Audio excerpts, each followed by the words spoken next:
This is what Sphinx Pose looks like.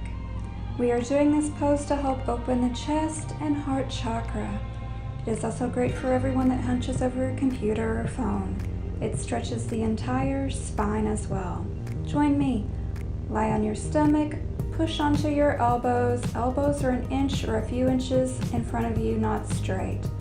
Shoulder width apart and pushing towards each other rather than sliding apart. If you want the full extension, then press up into your hands, hips on the floor. Feet are hip width apart, head back. You can deepen the back bend by bending your legs like you are reaching your toes towards your head. Head back, but relax, chin up. Lengthen from pelvis to head, spine long, upper body lifting. Inhaling, chest comes forward and up, expanding. Maybe come down just on your elbows to see how that feels now. Opening the heart.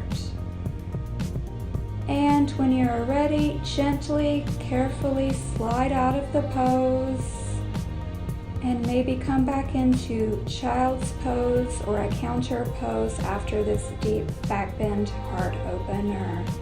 Thank you for joining me with Sphinx Pose.